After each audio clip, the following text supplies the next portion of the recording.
Assalamualaikum warahmatullahi wabarakatuh. Kembali lagi bersama Soleh Hudin. Oke guys, ada berita berita terbaru.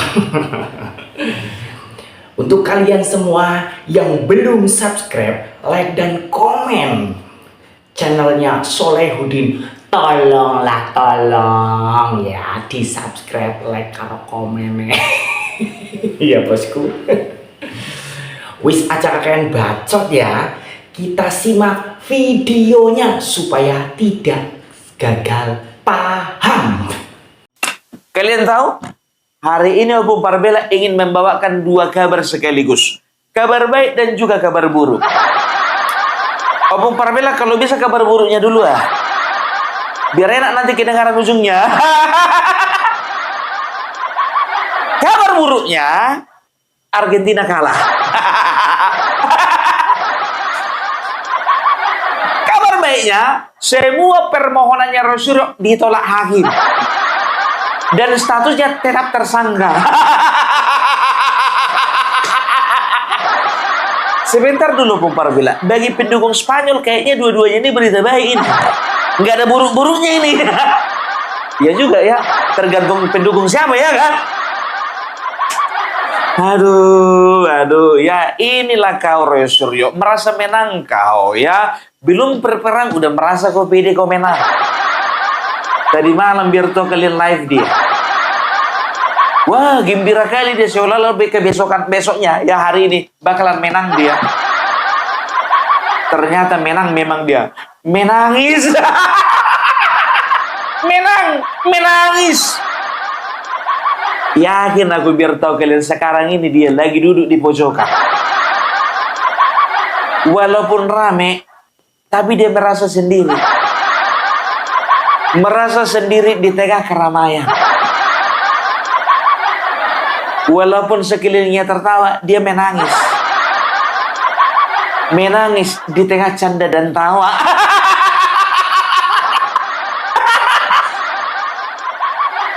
Sambil ngusap-ngusap air mata dia kan. Melantunkan sebuah lagu dari band Metallica. Kepiye maneh iki pancen nasibku, kudu nandang loro masuk penjara.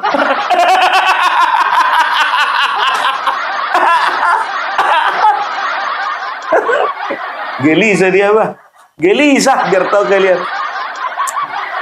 Remuk ati iki yen eling jaksane, ora ngira jebul lamis wae. Hancur hatiku, nelongso. Ke opo salah awakku iki, kowe nganti teko mblenjani janji. Opo mergo ijazah S3 iki.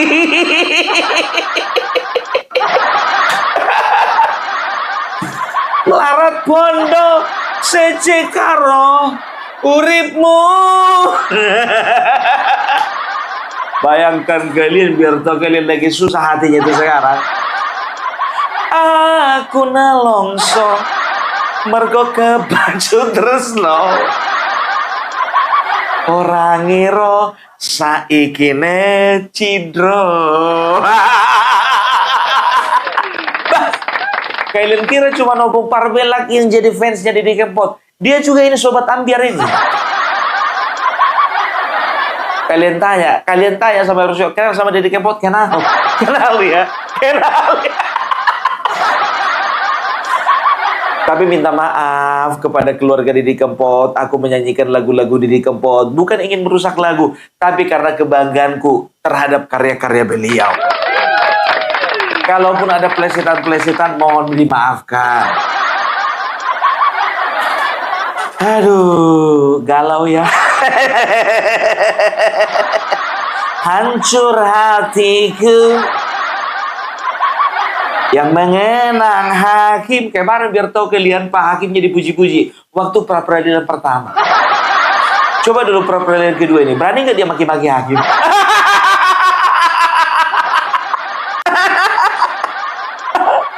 Roy Suryo. Pra-peradilan untuk menguji penetapan tersangka. Hakim berpendapat bahwa sikap pemohon ini adalah bentuk pengabaian hak hukum yang secara sadar dilakukannya dan sekaligus menunjukkan kesiapan pemohon untuk membela diri dalam pemeriksaan pokok perkara.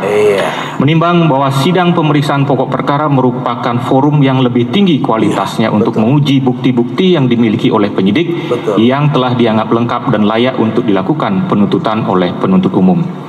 Menimbang bahwa kepentingan hukum kedua belah pihak, yakni pemohon dan pelapor, sesungguhnya telah bertemu dengan telah terbukanya forum pemeriksaan pokok perkara. Pemohon seharusnya menggunakan forum itu untuk mengajukan segala argumentasi hukum terkait ketentuan pidana yang didakwakan atau hal-hal lain yang terkait dengan syarat formil dan material surat dakwaan dan untuk menguji alat bukti. Itu dia. Harusnya menggunakan argumentasi bukan di pra-peradilan, di perkara pokok. Sidang perkara pokok. Walaupun yang namanya Tifa itu perempuan, ternyata dia lebih jantan daripada Roy Suryo. Walaupun dia nggak punya telur. Lebih jantan dia daripada Roy Suryo, walaupun dia nggak punya telur. Sebentar dulu Bung Parbela, maksudmu apa? Itu telur yang dimasukkan dari kulkas dimasukkan ke kamar, itu yang maksudnya. Nggak yang lain-lain. Lebih jantan Siti Maida. Jadi hakim mengatakan bahwasannya forum yang lebih tinggi dan forum yang lebih pantas untuk menguji argumentasi kalian itu di sidang perkara pokok.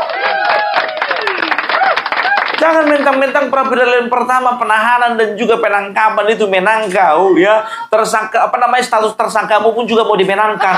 Siapa elo?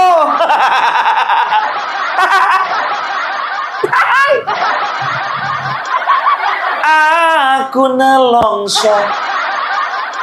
Mergo kebaca. Yang diajukan turut termohon maupun yang diajukan pemohon P10, P13 sampai dengan P21. Majelis Hakim dalam pokok perkara memiliki kewenangan untuk memeriksa alat bukti tidak hanya dari sisi kualitasnya, melainkan juga memeriksa relevansi dan kualitasnya serta apakah pembuktian itu mampu meyakinkan majelis hakim. Dengan kata lain, majelis hakim dalam pokok perkara memiliki kewenangan memeriksa perkara dalam ruang lingkup yang jauh lebih luas dibandingkan hakim pra-peradilan. Dalam keadaan demikian, tentu hak hukum pemohon tidak akan dirugikan.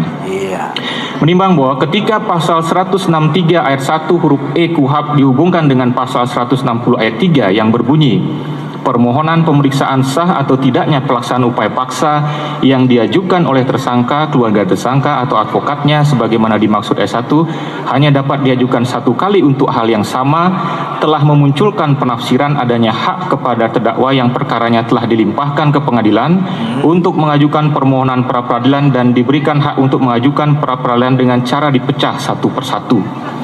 Menimbang bahwa hakim berpendapat pasal 163 ayat 1 huruf A bermakna bahwa pemeriksaan pra-peradilan hanya dapat menunda dimulainya pemeriksaan pokok perkara jika perkara pokok dilimpahkan pada saat proses pra-peradilan sedang berlangsung. Namun jika pokok perkara telah dilimpahkan ke pengadilan, baru kemudian permohonan pra-peradilan diajukan satu persatu menggunakan pasal 160 ayat 3, maka hal itu harus dianggap sebagai penyalahgunaan prosedur hukum. Mana pengacaranya yang bilang katanya bisa peradilan berkali-kali, pra-peradilan berkali-kali? Penyalahgunaan. Ayo coba tolong dimaki-maki dulu itu hakimnya itu. Ayo, yuk. Yuk dimaki yuk.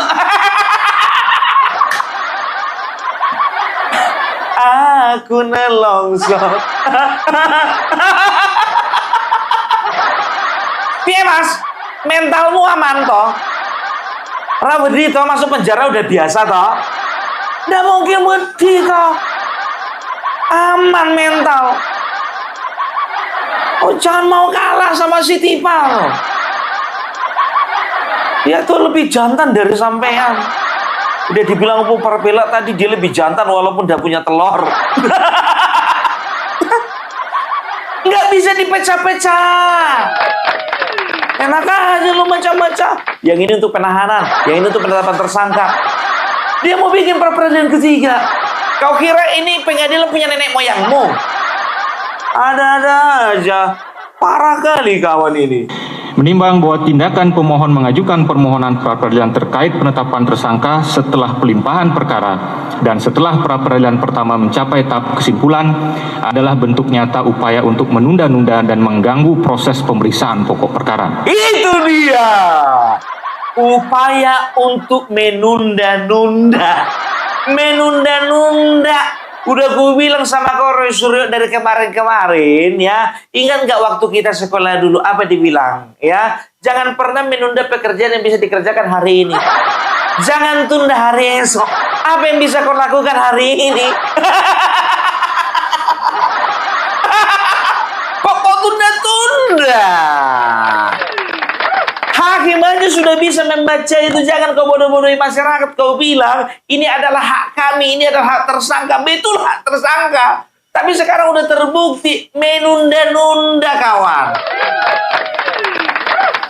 Karena kau trauma di dalam penjara.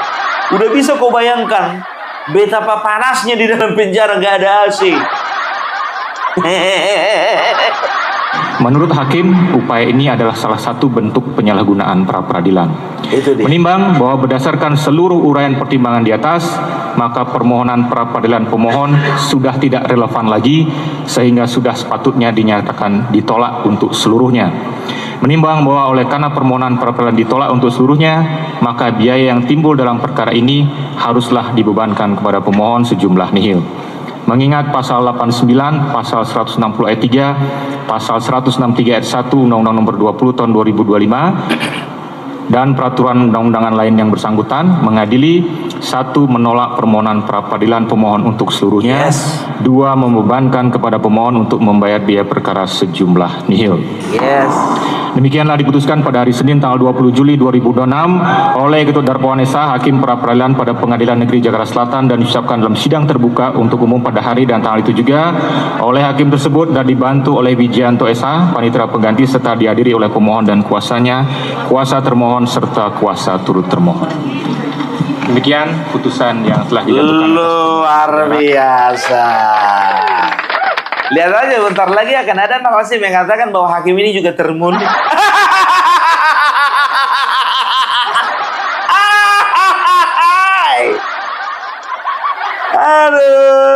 Aduh, tepuk tangan dulu untuk Bapak Hakim. Terima kasih banyak. Walaupun pada pra-peradilan pertama Bapak Hakim memutuskan ya bahwasanya ya Roy Suryo memenangkan perkara atau memenangkan permohonan, tapi tidak semuanya ya. Kami tetap gak kecewa waktu itu. Apalagi sekarang ya, ketika Bapak Hakim menetapkan bahwasannya Roy Suryo permintaannya ditolak, kami juga gak kecewa Pak. Nggak ada kecewa kami Pak. Tenang aja Bapak, kami gak kecewa kok.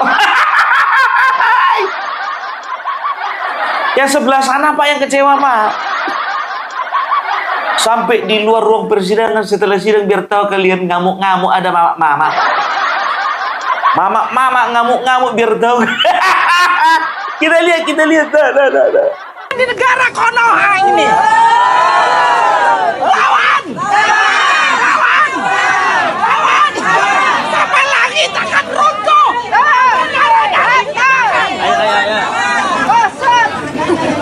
Ayo ke situ. Jangan harap ada keadilan. Oke. Ternyata ibu ini juga lebih jantan dari sini Pak. Padahal dua-duanya sama-sama nggak punya telur. Keras sekali suaranya. Ngancam-ngancam dia sampai langit akan runtuh. Ini Konoha. Kemarin waktu Roy Suryo menang, apa dia bilang? Alhamdulillah, Allahu Akbar, takbir. Sekarang dibilang ini negara Konoha. Sampai kapanpun nggak ada keadilan. Keadilan itu bagi kalian hanya terjadi ketika apa yang kalian tuntut itu bisa dikabulkan. Kau kira negara ini punya Bunda Mary?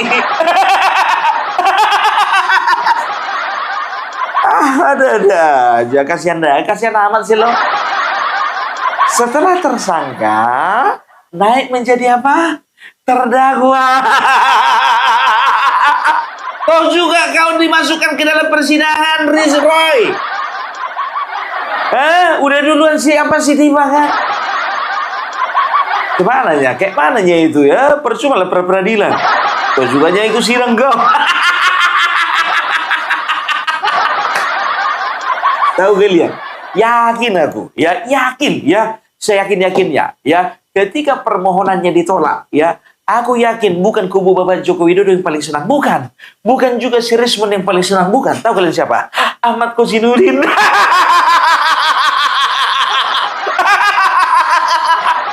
Bisa ku baca pikirannya itu. Pasti dia bilang kayak gini, kan? Kualat kau kan? Kualat kau. Biar tahu dulu kau kayak mana kau kualat kau sama aku. Kau kira bisa dimenangkan sama siapa namanya Abdul Ghafur Sangaji sama si Repli Harun? Masih junior itu. Jangan gara-gara muka kau pandang gara-gara lebih ganteng orang itu jadi lebih ahli orang itu dari aku. Aku lebih senior. Bukan berbicara masalah berapa banyak yang ku menangkan dan berapa kali kalah aku. Tapi aku lebih senior. Kenaklah kau Suryo. Kayaknya kayak gitu ya. Itu yang ku karang-karang gitu. Aduh, kita lihat dulu ya bagaimana mereka membuat konferensi pers. Biasalah, nggak kubur Suryo namanya kalau nggak ada konferensi pers. Tiada hari tanpa konferensi pers. Sehari mau 3 kali.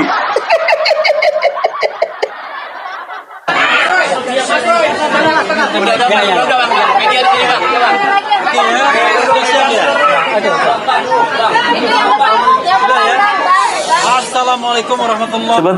Sebentar dulu Roy. Kok lesu kali kau? Kenapa kok kurang darah?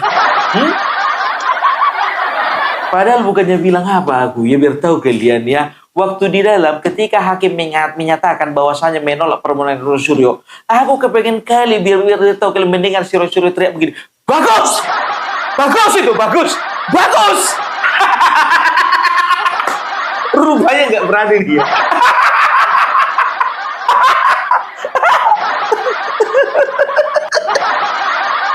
Wabarakatuh. Kawan-kawan semua, sebelum Abdul Ghafur dan yang lainnya, saya ingin menyampaikan dengarkan bahwa kita baru saja mendengarkan putusan Hakim Tunggal pra peradilan. Nah, sebagai insan yang taat hukum, tentu kita menghormati putusan tersebut. Walaupun tentu kita memiliki pendapat yang berbeda. Tapi tetap saja ini adalah putusan yang memang first, final, and binding yang kita harus hargai. Hanya memang ada beberapa catatan yang perlu disampaikan. Sebagai contoh misalnya, tadi dikatakan bahwa putusannya tidak relevan lagi untuk mengajukan pra-peradilan terhadap pasal-pasal yang menersangkakan Mas Roy. Kalau kami merasa relevansi itu bukan jawaban hukum ya. Karena relevan itu lebih pada timingnya kalau tadi. Tadi kan dikatakan kenapa waktu ditetapkan sebagai tersangka pada tanggal 7 November 2025 tidak segera mengajukan pra-peradilan. Jadi ini kawan-kawan semua memang selalu ada dilema kalau kita mau mengajukan pra-peradilan.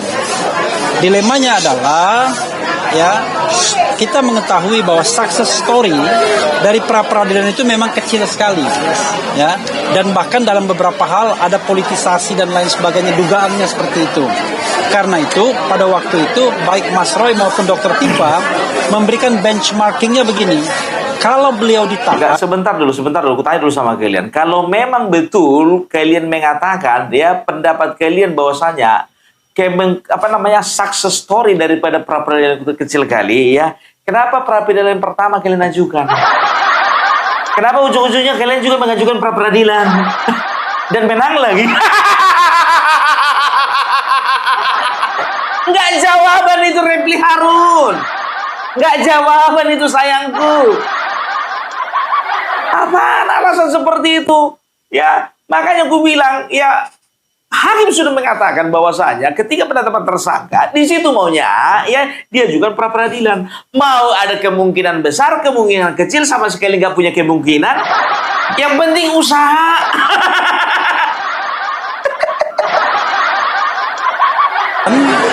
baru akan mengajukan pra peradilan. Tapi sepanjang tidak ditahan, tidak mengajukan pra peradilan. Nah, waktu beliau ditangkap pada tanggal 19 Juni 2026 kemarin dan kemudian tidak ditahan pada tanggal 22 Juni, itu pra peradilan diajukan di tengah-tengah waktu itu. Ya, di tengah-tengah waktu itu. Hanya memang bedanya adalah Dr. Tifa mencabutnya, Mas Roy meneruskannya karena ada yang namanya public accountability, tanggung jawab publiknya, yaitu untuk menguji bahwa kewenangan itu tidak boleh dilaksanakan secara sewenang-wenang. Maka kemudian terhadap penggeledahan, penangkapan dan penahanan itu diajukan pra peradilan dan alhamdulillah kemudian dikabulkan. Nah, sebagai follow up dari pengabulan tersebut, nanti akan ada pra peradilan terhadap ganti rugi. Jadi ganti rugi ini bukan untuk kepentingan kita. Kalaupun nanti dapat ganti ruginya, kita akan sumbangkan ke yayasan fakir miskin, anak yatim dan lain sebagainya. Nah, adapun ini, ya namanya ini bukan Mas Roy siap atau tidak siap untuk pokok perkara. Ini adalah the lawyer's way, ya. Ini adalah jalan lawyer, jalan kuasa hukum untuk melihat bagaimana kita membela klien kita. Nah, pra peradilan ini yang kemudian diperkuat institusinya melalui KUHAP nomor 20 2025 yang baru ini memberikan peluang bagi kita untuk menguji sesungguhnya dan kemudian menyetop pokok perkara untuk sementara waktu apakah pasal-pasal penersangkaan itu memenuhi minimal 2 alat bukti atau tidak. Unfortunately, ya, sayangnya hakim tunggal pra peradilan tidak menjawab itu. Mereka yang menjawab timing, katanya sudah tidak relevan lagi. Padahal yang kita tantang sebenarnya adalah apakah penyidik Polda Metro Jaya memiliki minimal 2 alat bukti untuk menersangkakan Mas Roy menggunakan pasal 32 ayat 1 yang ancaman hukumnya 8 tahun. Selama proses persidangan tidak dijawab sesungguhnya. Bahkan mereka tidak mampu menghadirkan satu saksi pun untuk memperkuat argumen bahwa ada saksi, ada ahli yang sudah dimintai keterangannya sehingga pasal ini bisa digunakan untuk menersangkakan Mas Roy. Nah, itu substansinya. Tapi rupanya hakim pra peradilan buang badan, menyerahkan kepada pengadilan pokok perkara nanti mungkin di PN Jakarta Timur agar bisa kemudian katanya memeriksa kualitas dan yang lainnya jauh lebih katakanlah lebih lebar kesempatannya. Padahal kita tahu bahwa nggak enak loh jadi terdakwa itu kan. Sebentar. Inilah kerja orang ini. Kalau kalah menyalahkan hakim. Kemarin pihak dari Polda Metro Jaya nggak ada tuh menyalahkan hakim. Waktu dinyatakan bahwasanya penahanan dan juga penangkapannya daripada Roy Suryo penggeledahan itu tidak sah secara hukum. Ya, dinyatakan hakim bahwasanya tuntutan atau permohonan daripada Roy Suryo ini dimenangkan oleh Roy Suryo itu nggak ada komentar apa-apa. Tapi kalian tengoklah cara orang ini, siapapun mereka kan protes. Yang pokoknya ya siapapun, mau hakim, mau jaksa, mau pengacara, mau Bapak Joko Widodo, mau Bapak Prabowo, siapapun, termasuk kalaupun ada malaikat, kalau nggak sesuai dengan mereka, ya maka mereka akan bantah itu. Kebiasaan orang ini begitu. Kan begitu. Kita lanjut. Ya, jangan kelamaan kau ngomong kau. Kepengen kali kami suruh-suruh yang ngomong. Kau aja yang ngomong.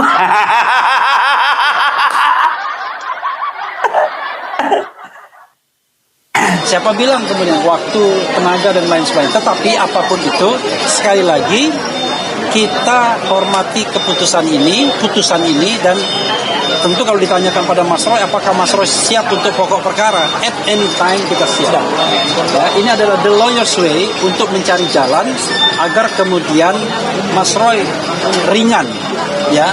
Kemudian ringan langkahnya ketika harus berhadapan dengan pokok perkara.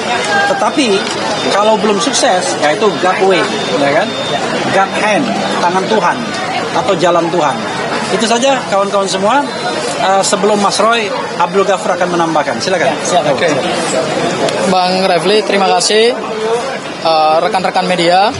Jadi hari ini telah dibacakan putusan pra-peradilan yang kedua untuk permohonan kami terkait dengan penetapan tersangka menggunakan pasal 32 yang kami uji adalah bukti permulaan yang cukup. Dan apa yang dibacakan oleh hakim pra-peradilan tadi sesungguhnya adalah sesuatu yang harus kami hargai. Siapapun tunduk kepada putusan pengadilan karena berlaku dua asas. Asas pertama adalah asas ius curiae, yaitu hakim dalam memutuskan perkara tentu hakim dianggap tahu hukum. Dan yang kedua adalah asas res judicata pro varietate habetur, bahwa hakim memutuskan suatu perkara itu benar adanya sepanjang tidak dibatalkan oleh putusan pengadilan yang lebih tinggi. Dan ciri khas dari putusan pra-peradilan adalah final and binding. Tidak bisa dilakukan upaya hukum, banding maupun kasasi di tingkat pengadilan yang lebih tinggi. Oleh karena itu, kami sebagai lawyer dari Mas Roy, ada Bang RH dan teman-teman yang lain, ada Pak Bang Ristan, ada Pak Yasena, ada Mbak Soraya, kemudian ada Mbak Jeje, ada Mbak Najmi, ya, kemudian ada yang lain, ya, bahwa apa yang telah diputuskan tersebut tentu sesuatu yang telah menjadi putusan pengadilan, sehingga itu yang yang terjadi sekarang. Pertanyaan kita selanjutnya adalah apakah putusan ini telah mencerminkan suatu nilai dari suatu kebenaran hukum dan suatu keadilan hukum? Saya kira putusan pengadilan itu tidak selalu mencerminkan hal yang sebenar-benarnya. Sekarang kok ngomong begitu kau? Apa yang diputuskan oleh pengadilan bukan itu yang kadang-kadang bukan itu yang sebenar-sebenarnya. Itu bukan sebenar-sebenarnya. Bukan itu keputusan yang sebenarnya. Udahlah Abdul Ghafur, gak usah banyak kali gayamu. Udahlah ya. Jadi ya kita dengarkanlah dulu ya. Kebanyakan orang ini cerita. Ya kita dengarkan dulu dari Suryo dulu. Karena saling menghargai, this is the time for. Oke. Baik. Assalamualaikum warahmatullahi wabarakatuh. Ya. Ya. Oke. Ya. Hari ini 20 Juli 2026 kita telah mendengar bersama putusan dari Hakim Tunggal Pak Igedut Darpawan untuk permohonan kami yang kedua. Saya selaku pribadi tetap mengapresiasi putusan tersebut dan tetap mengaturkan terima kasih atas putusan pra-peradilan kami yang pertama. Yes. Yang waktu itu beliau orang yang sama memutus untuk kemudian mengatakan penangkapan, penahanan dan juga penggeledahan itu tidak sah. Udah nggak fokus lagi dia. Itu kasih dulu aku. Kayaknya kurang cairan kawan ini. Kasih dulu aku. Kasih dulu aku, kurang cairan ini. Nggak fokus dia. Lanjut Mas, lanjut. Dan hari ini beliau memutuskan bahwa penersangkaan dengan pasal 32 Undang-Undang ITE itu dikatakan tidak dapat diterima karena masalah timing, karena masalah waktu. Kita sudah mendengar semua pertimbangan dari kuasa-kuasa hukum saya. Ini ada pertimbangan yang berbeda. Kalau dulu mungkin beliau melihat secara komprehensif, ya, secara semuanya. Sekarang hanya melihat waktu saja. Karena melihat waktu bahwa tadi dikatakan oleh Hakim Tunggal bahwa waktunya sebenarnya sudah diberikan kesempatan. Bagaimanapun juga kami, ya khususnya saya, tetap mengaturkan terima kasih dan apresiasi. Iya. Tapi bagi saya lumrah hal ini. Iya. Jadi ada kadang-kadang Hakim Tunggal itu yang memutuskan itu menyetujui, ada kadang-kadang yang memutuskan tidak menyetujui. Nah, bagi saya menyerahkan sepenuhnya. Iya. Langkah selanjutnya pada para kuasa hukum saya. Mas Refli, Mas Abdul Ghafur Sangaji, Bu Soraya, Mas Ristan, kemudian Pak Yasena dan lain sebagainya. Ya. Ahmad Kozinudin enggak? Saya menyerahkan sepenuhnya. Apakah kemudian mau lanjut dengan pra-peradilan yang keempat? Karena apa? Karena pra-peradilan yang ketiga sudah kami daftarkan. Dan insya Allah akan bersidang pada hari Selasa tanggal 28 Juli yang akan datang. Dengan materi adalah ganti rugi atas putusan pra-peradilan yang pertama. Nah ini kita bisa uji nanti. Berapa lah minta ganti rugi ini ya? Mudah-mudahan dia sanggupi. Katanya sih untuk anak yatim dan juga panti asuhan ya. Gak apa-apa sih.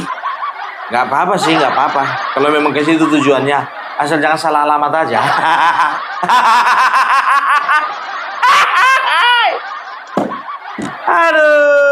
Aduh, sebetulnya nggak tega kali aku nonton video ini betul.